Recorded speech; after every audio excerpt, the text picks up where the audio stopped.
What is going on, everybody? My name is Delphi. We'll start off with that, and I am doing a football fan channel. It is also a Manchester United fan channel, but I want to do a lot of different content for a lot of different football fans. So we'll be covering all of the other major Premier League clubs. I'll be doing watch-alongs. Once we build up the audience a little bit more, then we'll start aiming to kind of start actually getting live streams going, so that way we can have some talks back and forth with chat, have super chats come in, that type of thing. But I wanted to build this channel up a little bit first, so that way there's an audience for when I go live, that I don't have like 4 people trickling in, and I think that way my content will be better at first doing it this way than doing a live chat with like 3 people in it. Once we get the live chat to the point where there can actually be some discourse in there, then that's fantastic, and I'll probably just do live streams most of the time once we get to that point. But we're going to have to work our way up to that point first. So I am a Manchester United fan first and foremost, but I also just love watching football. I'm addicted to watching it, so I watch a ton of games. I'm constantly on ESPN stat checking, checking scores from other leagues. Like, I'm also a big fan of French football. I do watch the Bundesliga quite a lot. I watch Serie A a decent amount. La Liga, I actually watch the least amount, I would say, right now.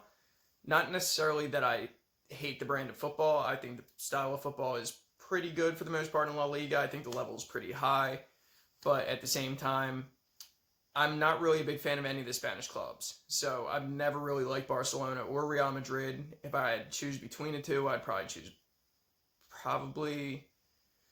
Barcelona, just because I'm kind of fed up with Real Madrid. I kind of have been hating the fact that they won so many Champions League finals in a row. So I was probably kind of even coming in before that, and then I think Real Madrid, with their constant success over the past few years, have kind of rubbed me the wrong way. So now I hate Real Madrid more. Not a fan of Atletico Madrid either.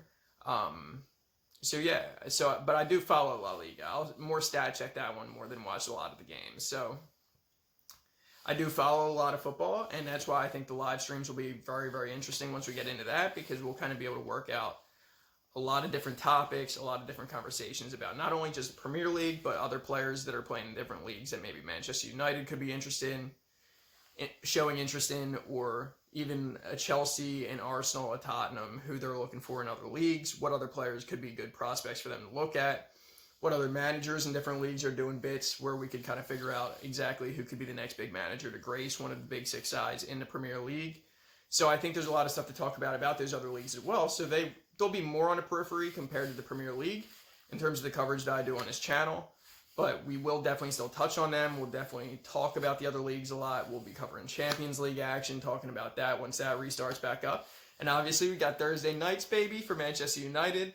I'm obviously being sarcastic. I'm so unexcited about the fact that we're back in Europa League again.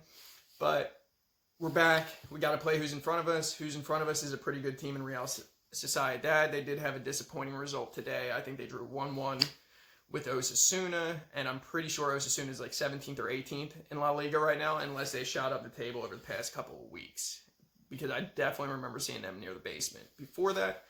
But so first I kind of wanted to just touch on what this channel is going to be about, what we're going to be covering. Like I said, we'll be getting more and more into live streams once we build up the audience a little bit.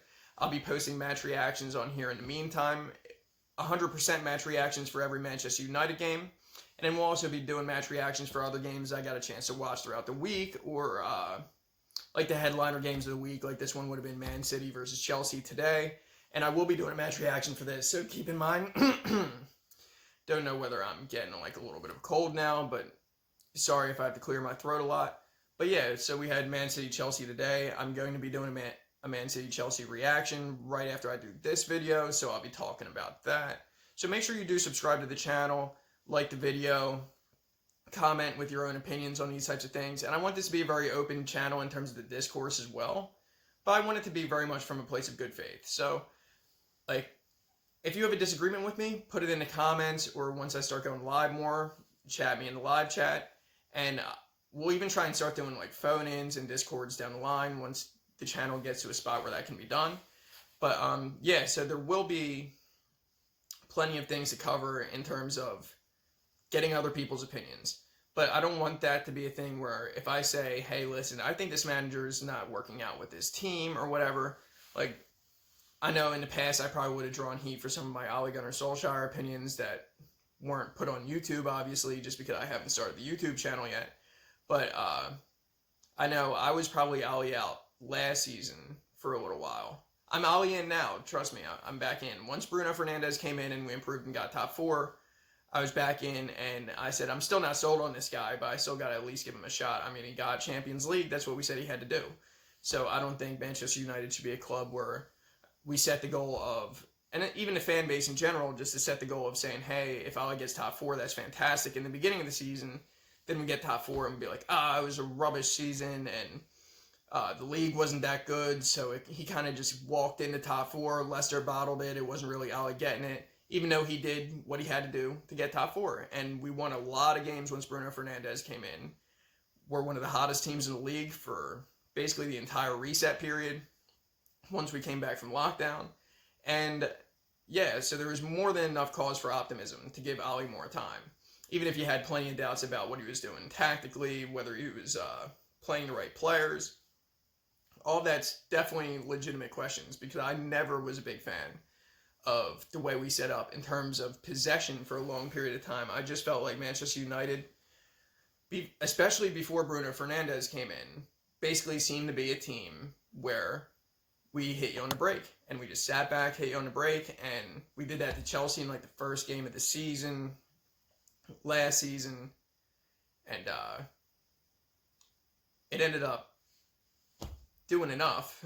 It ended up doing enough to get us a win against a big team, but we weren't doing well against teams that we had to break down that were in a low block, and obviously that's a tough thing to do in general. But especially in retrospect, if you have Jesse Lingard and Andreas Pereira as your main creative options. So I was very dissuaded with our possession football. I thought there wasn't a good style of play to it. I thought it was disjointed. I thought we weren't creating enough chances in possession. I thought we looked far too vulnerable defensively when we're in possession. And I thought all of those things were major, major issues. And I thought maybe he just wasn't a good enough tactical coach / a good enough coach at drilling players to be good in possession to actually get us to where we wanted to go. I thought, okay, maybe he has the right idea in some of these games of trying to attack, but then we looked so disjointed. I remember the game against, I think it was against Brighton at the very beginning of this season.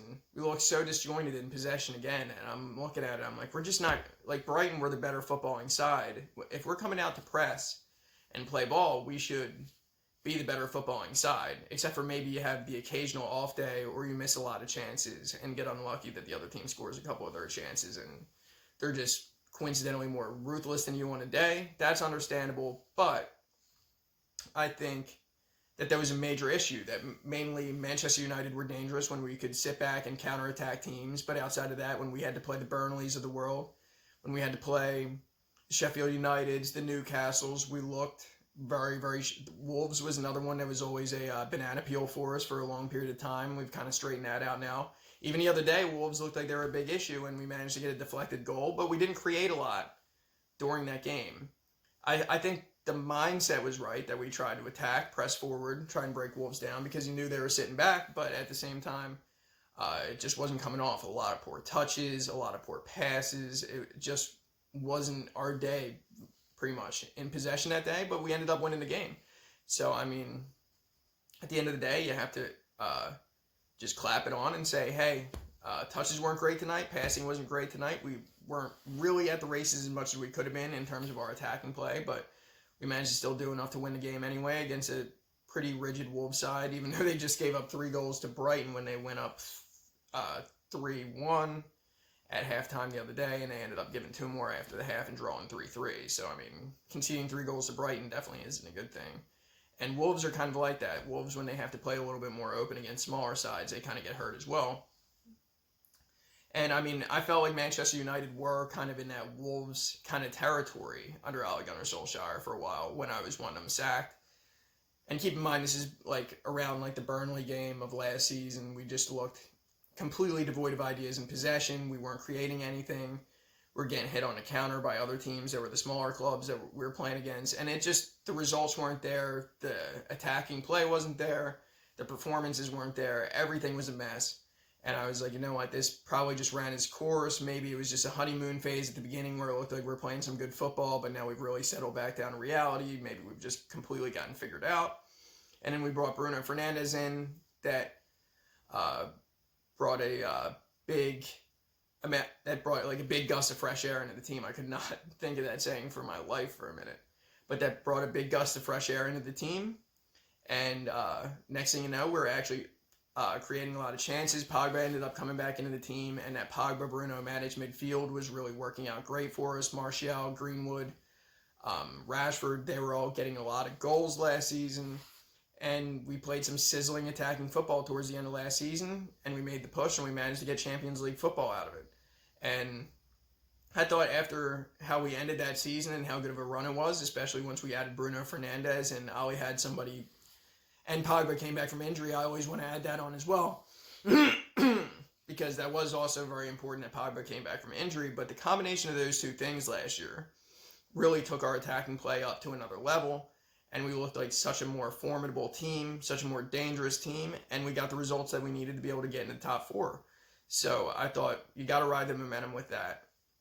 Maybe now that he does actually have players they can rely on to create and move the ball well in midfield, maybe we're going to see a lot more of an identity now. Maybe we're going to see a lot more positive attacking football now that we have this lineup. And then we came out this season, it was Drek. And after the first few games, I was looking at it, I was like, wow, maybe that was just another little momentum run after reset that we got. And it was like our second little honeymoon with Bruno Fernandes in there. And maybe Ali just tactically just isn't good enough. And maybe just his idea of how he wants to set us up, what he wants us to do, his team selections, maybe it's just not good enough for us to succeed. Maybe he's really just not a good enough manager. And there's still a chance that that is actually the case.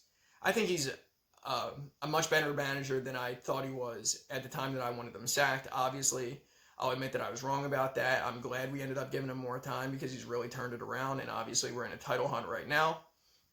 So, listen, I'll admit when I'm wrong on something, and I was wrong about when Ole Gunnar Solskjaer sacked before we got Bruno Fernandes in, but I will also say that once Bruno Fernandes came in and we started seeing some more positive results and stepping in the right direction, then that renewed a bit of my faith. I wasn't Ollie out anymore where we had to sack him right then. I wanted to see how it went till the end of the season, and obviously it went positively enough where we ended up being able to qualify for Champions League. That's objective achieved, even though we didn't win the Europa League. That's secondary to the fact that we got top four. That was just a cherry on top if we could end up winning the Europa League too. So, even though I was very disappointed when we got knocked out. But he qualified for Champions League, which is what we needed him to do. And then I threw my hands up and said, hey, success for this season. Obviously, there's some things that are still flawed that you're doing. Obviously, there's still some flaws in the team. There's some holes in the team. There are things that Ollie could definitely do better. But I saw enough there where I felt like, okay, this could really be heading in the right direction. It seems like he's figuring a lot of things out. It seems like a lot of the pieces of the puzzle are starting to come together, especially in midfield and the attack. And maybe if we add to our defense, we got something really going here. So that's how we came into this season. Obviously, we had a rough start where it looked like a mess, and that had me really questioning it again, and then we ended up winning a few games in a row, getting some results that we needed, especially in the Champions League. We came out on fire. That renewed my faith again. I was like, all right, we're outplaying PSG. We're outplaying Leipzig. We're getting the results that we need in the Champions League. We're getting enough results in the Premier League, but we have to get some results against these bigger teams. When we ended up having to play Chelsea, Arsenal, and all of them, it was kind of a mixed bag. Obviously, we drew with Chelsea, lost to Arsenal. That Arsenal game, I think, was outside of the Istanbul game, was probably the most embarrassing game of the season for United. We didn't really create anything. We let a piss-poor Arsenal side run all over us and press the shit out of us for the entire game, which I thought was unacceptable. And we just weren't at the races. I don't know whether it was just a combination of complacency from hammering Leipzig midweek 5-0 and just maybe a bit of complacency, tired legs, overconfidence, the fact that we thought Arsenal were probably just going to be shit, so we really thought that we wouldn't have to perform to like the level that we just performed at against Leipzig, which obviously is a stupid thing to think if you're playing high-end football. Obviously, even if Arsenal are shit for the most part, you still can't just kick your feet up in a match against Arsenal. They're going to play one of their best games of the season against us because they really want to knock us off. So those are the games where you still have to make sure you bring it, that you don't get complacent. We obviously did. So that was marring a little bit of the Champions League success that we had, which still raised some doubts with Ole, despite how good we're doing in the Champions League. Then Champions League obviously went completely sideways, but we started picking up our form in the league. Then Ole ended up really bottling the Champions League. I mean, the players also played a huge role in that. Defensively, we were a shambles in that game. I was livid. I'm glad I wasn't doing a watch along for that one at the time because I was ranting. I probably said some stuff that I really didn't mean at the time. There was a lot of fucks getting thrown out. There was a lot of calling people pieces of shit. So yeah, I'm glad that one wasn't a live stream that I actually did. But we'll have to clean it up a little bit. I'll still flip out, trust me, but I'm going to try and not call the players a pieces of shit. Especially players that I typically like that just make a mistake. I tend to overreact slightly when somebody makes a mistake, especially if it leads to a goal in a big game. Like, I love Pogba, and then Pogba could diddle around on the ball against Arsenal or something, or when he gave away the penalty, and I'm probably like, oh, you fucking piece of shit. But I don't actually think that. It's just how I react. But I'll improve on that a little bit for the watch-alongs. I'll try not to be as condemning of the players, but trust me, I'll still be angry. And I probably won't even be able to control it half the time anyway, if it's that important of a game. But yeah, but when that Champions League result happened and we got knocked out, I really was basically right on the fence of switching over to Ole out again. I mean, it basically reaffirmed that I thought he wasn't the right guy and that a lot of my doubts were probably true about this guy. He's not able to bring it in the most important games. We keep losing semifinals. We keep losing must-win games. And not only did we not really create too much early on in that game, but then we also were shambles defensively. So I'm like, you know what? That's just no way to come out and perform in a game that's a must-win to keep our Champions League season alive, basically. And I really was like, you know what? If Manchester United board had that as an objective that he just failed, I would understand sacking him right there. I wasn't getting out my pitchfork and my torch, but I did say that I would understand if Manchester United sacked him for getting knocked out in the group stages of the Champions League. Obviously, that's a bit harsh in retrospect, but I did genuinely feel that at the time. Maybe it was just purely acting off of emotion, but I do think there was some logic in it as well. I mean, look at the performance that we put out. It was pathetic for the importance and like the standard that we had set for that game, that how much we needed to come out and give out a good performance, and the fact that we let it down that hard was unacceptable to me. And it still is unacceptable, but my emotions calmed down a lot since then. And since then, we've gone on a great run of form in the league again. And listen, you got to keep supporting them. You got to keep showing faith in them right now. Now, obviously, there are still flaws that people can pick at. Ole Gunnar Solskjaer is not the perfect manager. He's not. There are definitely things that are issues. Obviously, it's like a lot of people have problems with Van de Beek not getting enough playing time. I'm also one of those people. I thought for sure Van de Beek would be getting into the team a lot more than he is at the beginning of the season when we first signed him. He does tend to always play Maguire and Lindelof. People have been crying for Twanzebe to get more of a chance, or Twanzebe to get more of a chance. And honestly, Twanzebe, we saw him in the PSG game, and I think we saw him in the Istanbul game that we lost.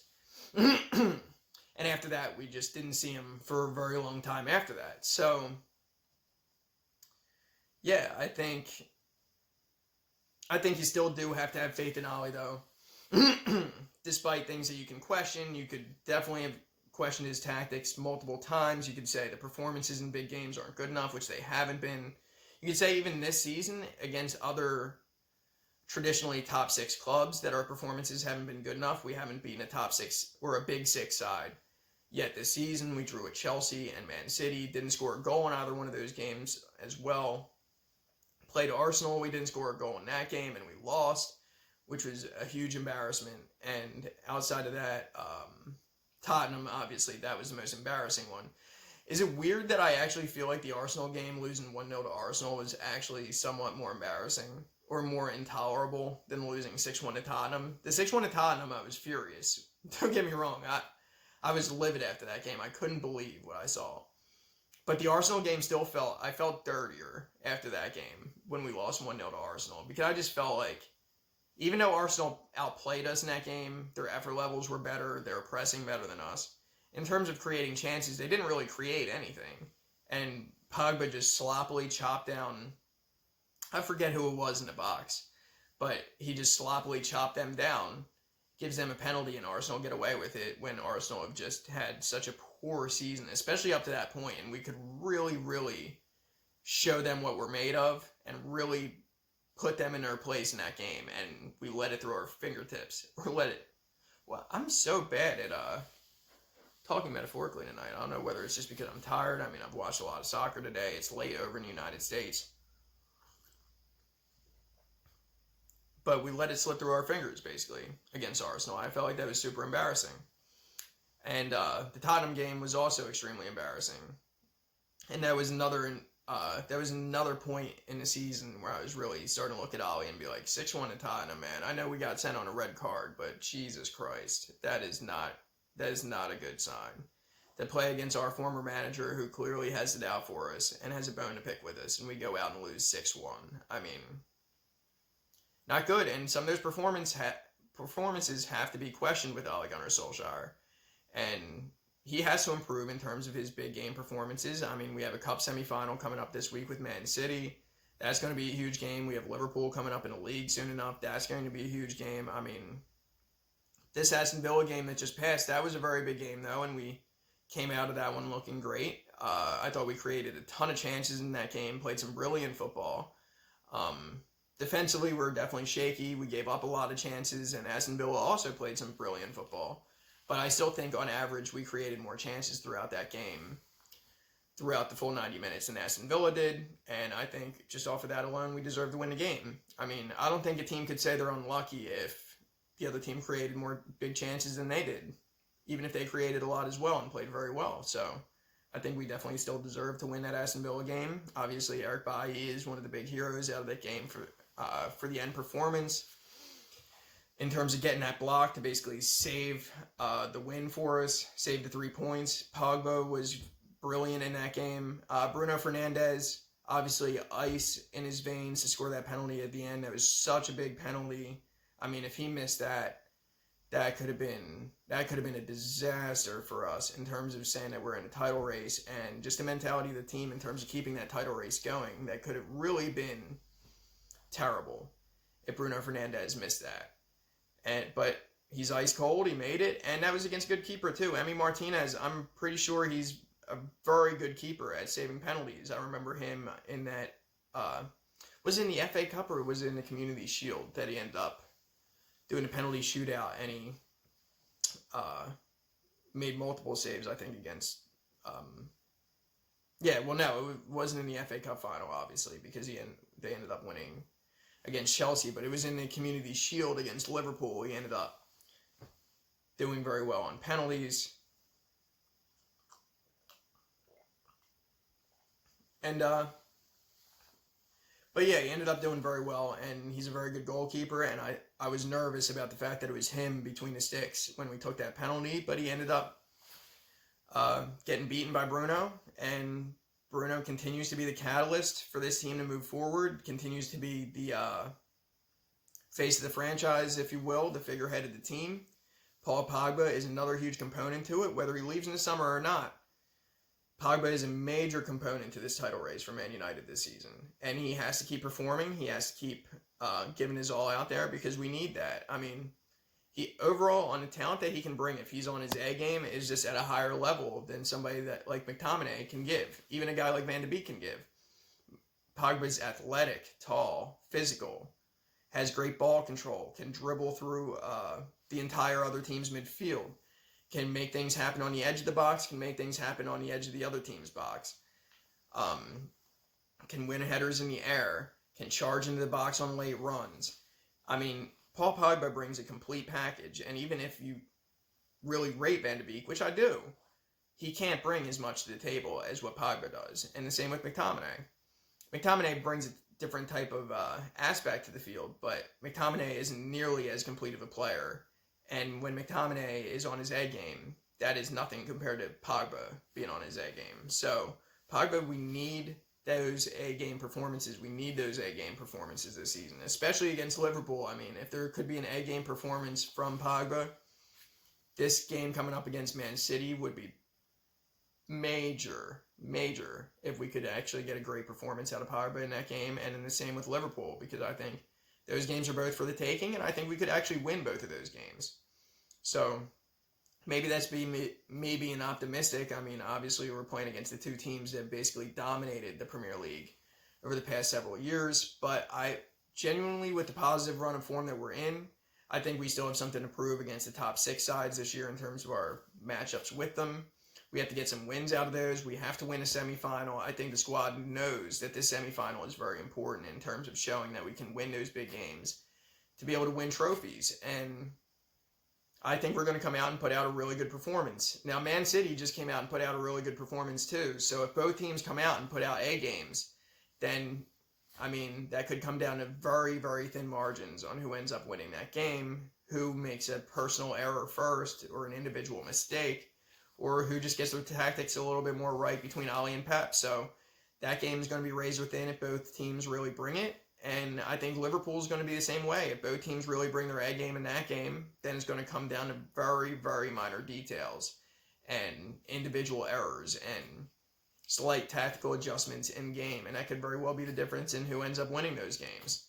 Manchester United could lose both of those games. We could draw both of those games, or we could win both of those games. Now, obviously, I think with City and draw, I think we would have, we couldn't just draw it all the way out because it's a semifinal, so somebody would eventually have to advance. But I think regular time, that game could be a draw, and then we'll see what happens from there. But it's really, really intriguing, and it's great to see us finally in a title race, and I think people have to get behind Ollie. Listen, I've been one of the most vocal critics in terms of being on Twitter saying a lot of different things about Ollie in terms of my criticisms of him. I'm a big fan of teams playing good possession football and good attacking football, and for a while there from Ollie, especially before we got Bruno, I wasn't seeing it. I wasn't seeing the style of play. I wasn't seeing our identity as an attacking team, and that drove me insane. But now, how much he's turned it around, you got to give him credit for that. He achieved the objective that we set for him last season, and now this season, he's on pace to, honestly, get every objective that I would have set for him before the season outside of the Champions League. So domestically, he's still in a very good position, because I would have said at least get closer to competing for a title this season and qualify for Champions League. And that's a good job from Ole Gunnar Solskjaer this season. Put some pressure on in the title race. If he can win the title, that's fantastic, but at least put some pressure on, make it a tight race. And then that could boost us in the next season, just like Liverpool when they made it a tight race with City the year before they ended up winning the league. If we could get that kind of season, but at a bare minimum, get top 4 out of it, put some pressure on in the title race, and maybe win a trophy through either the Carabao Cup or the FA Cup, then I think that's a success. And I mean, we're right in the semifinal of the Carabao Cup right now. FA Cup, we're going to play Watford, I think, later on in the week or next weekend. So we could very easily end up beating Watford to advance to the next round of the FA Cup as well. We're still a few rounds off of being in anything for a trophy hunt with the FA Cup yet. But Carabao Cup, we're right there. Premier League, we're right there right now. Europa League, I think we'll, as long as we put out a strong team against Sociedad, we should be able to beat them.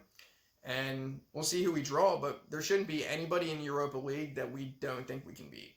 There's some good Bundesliga sides in there. There's some good La Liga sides in there. There's some good Italian sides in there. And there are also some good Premier League sides, obviously. Tottenham are in there, Arsenal are in there, Leicester are in there.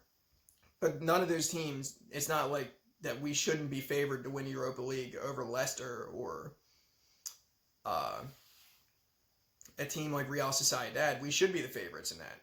And we should win those games, and we should be competing at the end there. So there are multiple trophies that we're still in the hunt for. if we ended up winning the Europa League and getting a trophy out of that as well, I think that would fully make up for falling out of that group stage for me, because that would show that we really turned it around. We had a strong finish in Europe, and we were able to have the killer mentality and the ruthlessness to actually win a trophy in Europe. And that would give me a lot of confidence going into the Champions League next season. Could you imagine if we won multiple trophies, or won the Premier League, or even just winning the Europa League? That would make us feel a lot better about where our team's mentality is at and how tough our team really is when the going gets tough and when the lights are really shining, and that we've improved in those situations to the point where we're not bottling these. And if that is the case, then I would feel very positive about Ole going into next season. I would feel positive about the mentality of the team going into next season. And I think we just have to see where that goes right now. But I'm looking forward to this Man City Carabao Cup semifinal. It's going to be a huge game, and it's going to be a real measuring stick for where we're at right now.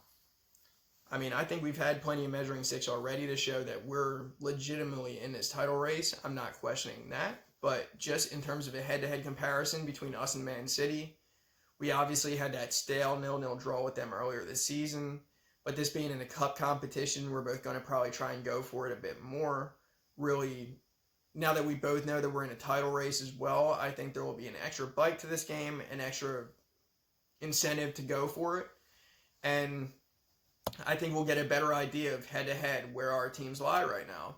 And the same thing is set up for Liverpool in a few weeks. So I think these two games are going to be a very good barometer for what our chances are of actually competing for the title this season. I think anyone would honestly agree with that. So it'll be interesting. I'll obviously be doing a preview for the Man City-Manchester United game. That'll be up tomorrow. And don't forget, I'll be doing Chelsea and Man City match reaction right after this. So that'll be posted shortly as well. And yeah, please do subscribe to the channel. Please do like the video. Recommend it to other friends that you have that are also football fans. Share it with social media sites. If you're a big fan, you want to really help me grow out my channel, you could be part of the ground floor of this basically. Obviously, we're starting from 0 subscribers and we're going to work from there. I'm not somebody that's coming out here with like a big name from being on the kickoff or anything like that. And that's not a shot at anybody. I'm just saying I'm going to be starting from the ground floor with no real exposure to football YouTube. So I'm expecting it to be a little bit slow at first, but I'm hoping enough people see this and watch it through and recommend it to other people, whether it's through social media or in person, just to their friends. And hopefully we can get some good eyes on that. Hopefully those eyes actually end up liking what they see and they end up subscribing to the channel. And then we can really grow it from there. And then we can start getting into more live streams, putting up even more content. And I'll just devote more and more time and be able to take more and more time away from my other job to be able to focus on this, the bigger that it grows. So I really hope I really do hope that you guys join me in this journey. I think it's going to be a lot of fun.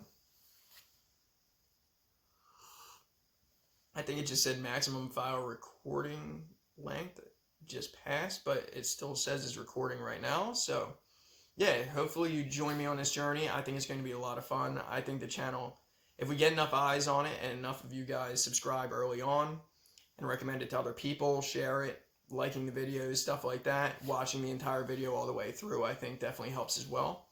Then that could really help boost it to the point where we get some quicker progress than even I expected. And hopefully that is the case. And like I said, we'll be talking about plenty of topics. If you're a Manchester United fan, you should definitely subscribe. We'll be doing plenty of content about Manchester United, plenty of live streams about Manchester United. We'll do watch-alongs for them.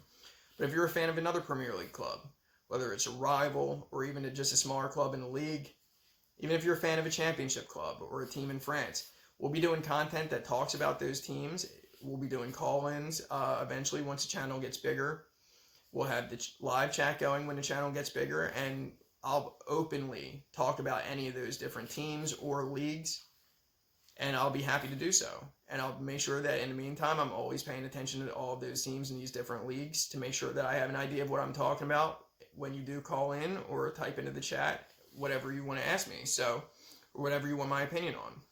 So if you're a fan of another Premier League club or another club in Europe somewhere, definitely still do give me a follow. or definitely do hit the subscribe button. Definitely still do share my content to your friends, and we'll cover all those topics as well. I'm more than happy to do that. And yeah, weekends, a lot of the content will be coming. Weekdays, I still have a lot of work stuff going on, but if there is a Manchester United game during the week, I will still be giving you my match reaction on that. Champions League games, I'll still be giving you my match reactions there. We'll probably do a roundup at some point throughout the week to just kind of talk about all the results that have been happening throughout the actual work week. So yeah, a lot of stuff to look forward to. I'm really excited about it. I'm also very tired. The caffeine in this tea isn't enough to really keep me going. I feel like I can barely string a sentence together, which typically isn't the case, but yeah, it's been a long day. But hey, anybody that is watching this, I genuinely appreciate it. I basically just wanted to give you my overall opinion on what Manchester United have been doing recently, so that way a lot of you Manchester United fans can kind of gauge where I'm at, understand my opinions on a lot of this, and I'll obviously flesh them out more and talk about it more in further videos. But I just wanted to give you a general idea of where I stand with Manchester United right now, because they're my club. So, and first and foremost, obviously, we're going to be covering Manchester United content more than any other club's content. So, yeah, I just wanted to give you an idea of where I'm at with this team, where I'm at with Ole Gunnar Solskjaer at the moment. We'll talk more about individual players in a different video. Obviously, after the next Manchester United match, I will be giving you my player ratings and my overall thoughts on the game. And yeah, I'm still considering actually just doing like a legit Manchester United match reaction for the game the other day against Aston Villa, just to kind of go over what my opinions on the game were, because I had plenty of them.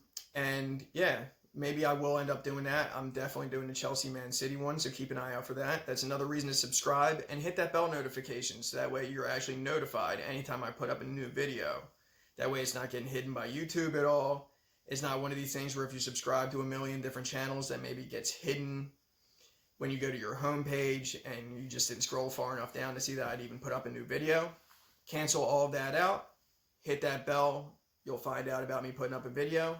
And if I'm live, that way you can join right in, get into the chat, and we can have some discourse about whatever club you support, or some discourse about Manchester United. So, really looking forward to all of this. I appreciate everybody who ends up watching this video. I appreciate everybody who ends up liking this video.